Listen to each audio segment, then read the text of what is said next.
While there have been many anthems and hymns specifically written to help Black Americans rise above the myriad injustices we face since we were stolen from our native lands, there's one song written by the daughter of former slaves that is inarguably fitting for today's struggles.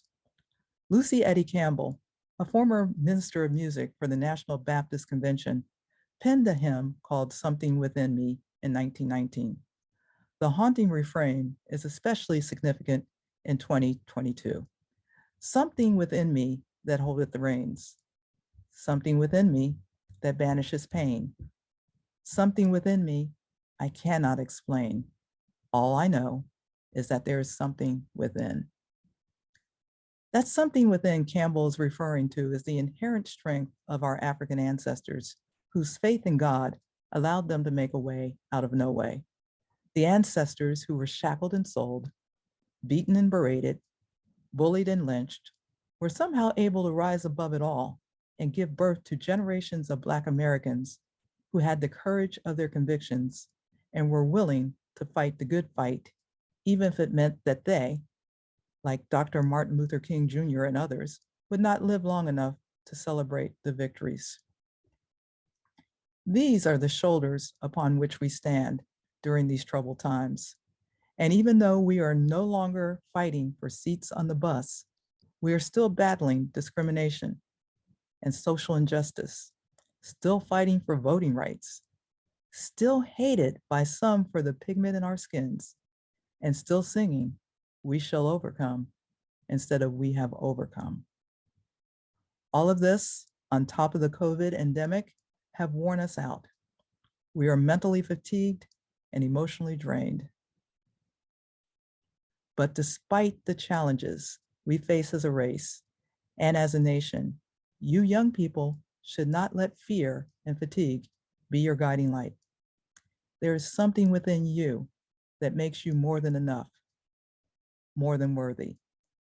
As the sons and daughters of kings and queens, you have inherited the strength to accelerate and activate the change that you want to see.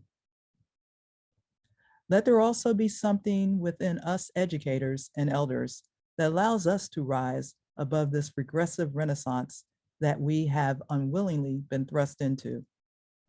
Our task is to teach our students that we won a few battles, but the war rages on. We must teach them that no movement can successfully move forward until its leaders revisit the lessons of the past. Let there be something within all of us that keeps hope alive. Let us pray that Americans, the willing inhabitants of a nation that has never been fully able to celebrate all of its vibrant flavors and hues, will one day realize that the freeway exit to healing is called Reconciliation Way. Let us get to a place where we can all sing "My Country 'Tis of Thee, Sweet Land of Liberty," and mean it. Let's sing America the Beautiful, knowing that God will shed his light on thee. Most importantly, let's reimagine the lyrics of the national anthem so that we can fully evolve into the land of the free and the home of the brave. Those of us who are old enough to have experienced some of America's most turbulent chapters since slavery are truly struggling to embrace hope and optimism, especially as we watch our youth suffer. We are weary. The pains of the past inform us even as we strive to let no one steal our joy. The babies, however, are trekking through minefields that most are unable or unwilling to navigate. Some are too mentally exhausted to fight, and others never went through basic training.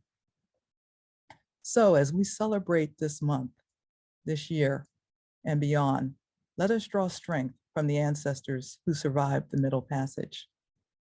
Let us salute Mamie Till, who instinctively knew the meaning of her son's death would be unfolding for all eternity in the psyches of those who mourned him and in the guts of those who murdered him.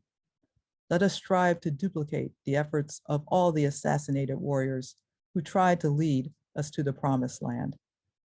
Let us use our collective power to stop the madness so that those whose loved ones were senselessly killed over traffic violations, or selling single cigarettes, jogging in the wrong hood, or allegedly passing counterfeit $20 bills can banish the pain by finding peace and healing within.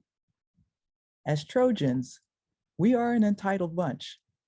It doesn't matter if you are part of the 1% or the 101%. We know we're all that. There is inherently something within all of us that wants to win, that wants to embrace equity, diversity, and inclusion. We can achieve all these goals by taking care of each other. COVID-19 has effectively taught us that we are all in the same boat. This virus doesn't care about your tax bracket, your religion, or the color of your skin. Therefore, Trojans cannot sit back and watch other Trojans drown in the sea of despair. We must all work together toward perpetual healing of our community and of our nation so that we can truly fight on for eternity. Something within me thinks that there's no time like the present.